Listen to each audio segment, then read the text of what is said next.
Estamos en comunicación con Germán Garabano. Gracias por atendernos, Garabano. ¿Qué tal? Muy buenas noches. Un gusto hablar con ustedes. Bueno, igualmente, ¿corre riesgo la justicia, la Corte Suprema, todo esto que se viene hablando en estos días, o estamos exagerando o está exagerando la oposición? No, yo creo que hay señales de alarma.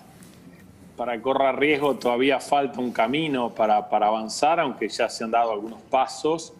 Por un lado, el avance con la nueva ley de Ministerio Público, que tiene media sanción y que tiene que ser abordada por diputados. Ojalá no lo sea, porque avanza no solo sobre la figura del procurador y su forma de designación, sino también sobre todos los fiscales, tanto en el proceso de selección de fiscales como en el proceso de remoción. Es decir, parecería que el oficialismo, a partir de esa nueva ley que está intentando pasar por diputados, podría poner fiscales y sacar fiscales, lo cual sería realmente una situación muy delicada en términos institucionales.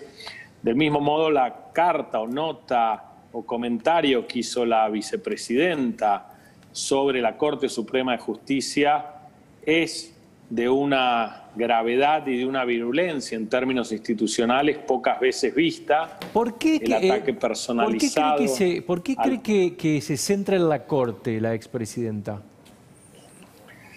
Porque en realidad ahí hay, y Pagni lo mostraba la otra noche, es bien interesante, porque yo creo que detrás hay una concepción filosófica, hay una concepción sobre la democracia que es distinta de la que dice nuestra Constitución y de la que muchos nosotros, yo me incluyo, creemos.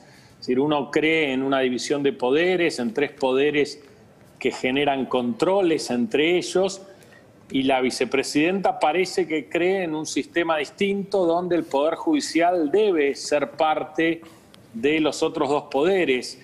Y en esto recojo lo que decía recién hace un rato Marcos Buscaglia ahí con ustedes cuando hablaba respecto de la coparticipación y señalaba que el Congreso debería hacer un control del Poder Ejecutivo y no un mero apéndice o una escribanía. Cuando la Constitución se redacta y se acuerda a partir del trabajo de Alberdi y de las bases, el sistema tributario era exactamente como decía Marcos Buscaglia, eran las provincias las que recaudaban sus propios fondos y ellas en todo caso le aportaban a la nación. En la práctica esto se fue dando vuelta y hoy funciona exactamente al revés. Entonces el Poder Ejecutivo tiene esa incidencia no solo sobre el Congreso, sino sobre las administraciones provinciales. Algo parecido parece que quieren hacer con la justicia y por eso el ataque a la Corte Suprema, porque la Corte Suprema es la cabeza de ese Poder Judicial y es el organismo encargado de ser el contrapeso de los otros dos poderes. Garabano, en las últimas horas la coalición cívica presentó un pedido de juicio político contra la vicepresidenta, bueno, básicamente por este acoso que supuestamente está haciendo la vicepresidenta contra la Corte Suprema de Justicia. Le pregunto si usted coincide con ese pedido de juicio político, sobre todo viniendo de un sector de Juntos por el Cambio que también en algún momento pidió un juicio político por usted cuando era ministro.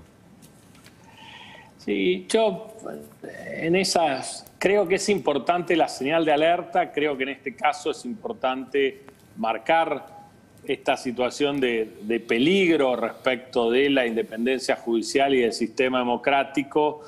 No creo que el camino sea el pedido de juicio político, sobre todo que los votos con los que se cuenta no serían en ningún caso suficientes. Creo que lo que es importante en estos casos es estar muy atentos en el Congreso. Pero no es una forma de poner, perdón, no es una forma de poner en estado de alerta de que la situación es grave, por más que sepan que no tienen los votos necesarios para iniciar el juicio político, pero es una forma de alertar a la sociedad de la gravedad del asunto.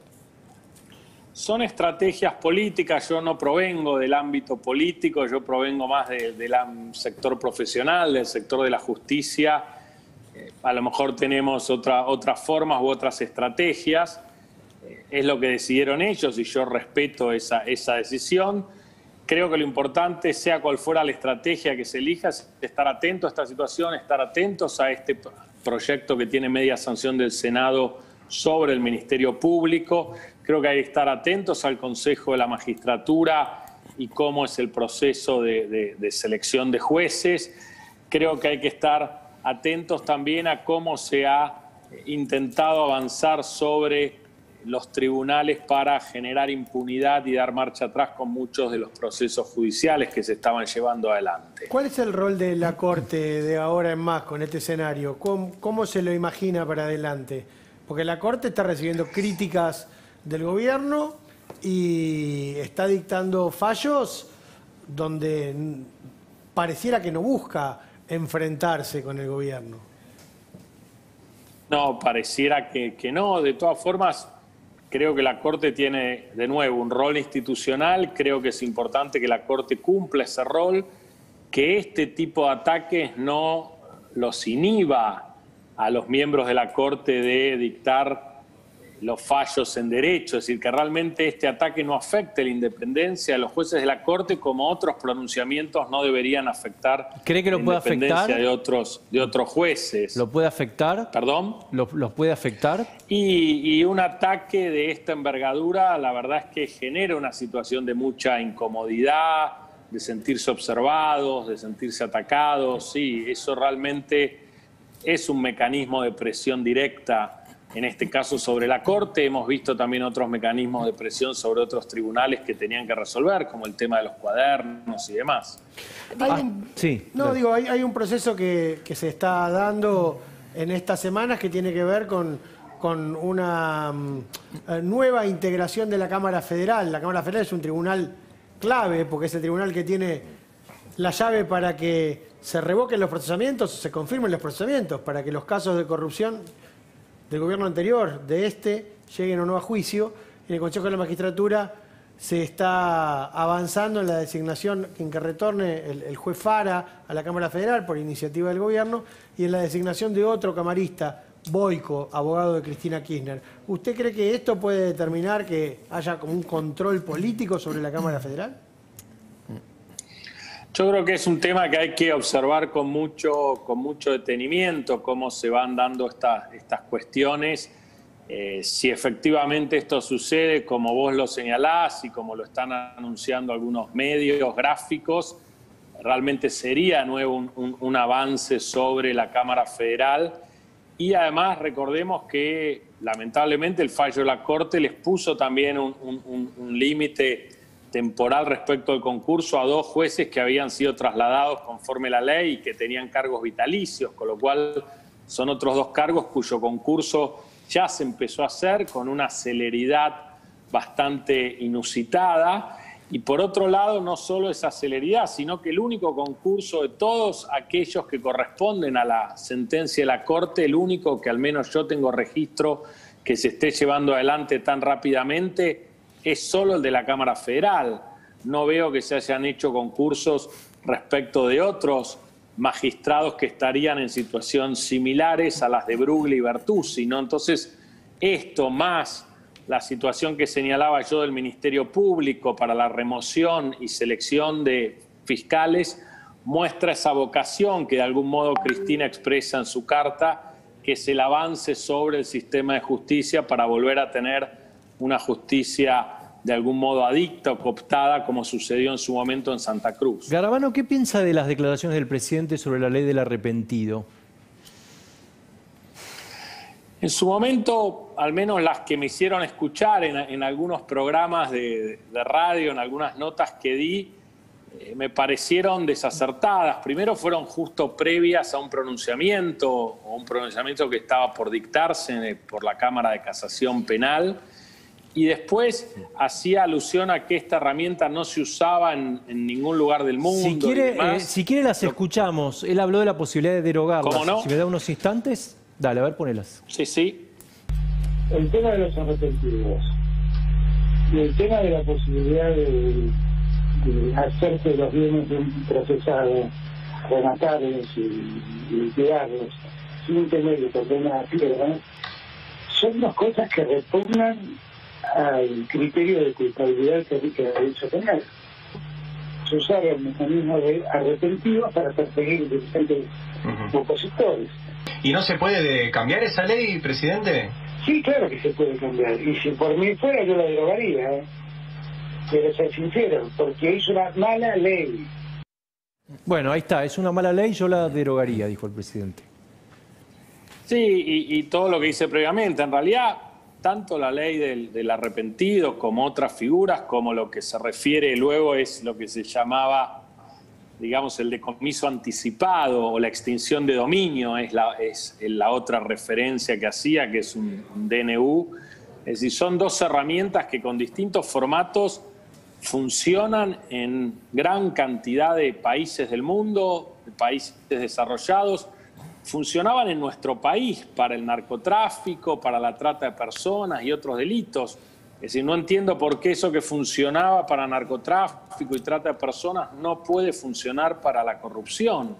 Y por qué se trata de demonizar una ley que, como digo, funciona en países de la región. Sí, él dice que se presiona. Es la herramienta. Él dice que se presiona a los que declaran y hay como una especie de compra-venta de declaraciones, ¿no? A ver, si eso fuera así, es la comisión de un delito y lamentablemente tenemos un montón de leyes que regulan bien determinadas cosas y que después hay funcionarios infieles o lo que fuera que violan esas leyes. Es decir, un mal uso o un uso ilegal de cualquier ley no implicaría la derogación de la ley o del instituto, sino simplemente investigar en ese caso concreto. Yo lo que creo, y él un poco lo dice al final, es que esto tiene que ver con el pedido del kirchnerismo de desactivar las causas penales, tanto la causa conocida como causa de los cuadernos y otras causas de corrupción muy resonantes, donde la prueba es muy concluyente, donde incluso han brindado información altísimos funcionarios del entonces gobierno de Cristina Kirchner, y es eso lo que ellos quieren poner en crisis, del mismo modo que lo hacen con falsas denuncias para tratar de inventar una persecución por parte de nuestro gobierno, cuando yo era ministro de Justicia, cosa que es totalmente disparatada. Todas estas cosas ellos las tratan de utilizar, como dicen los jueces, para mejorar la situación procesal, se dice.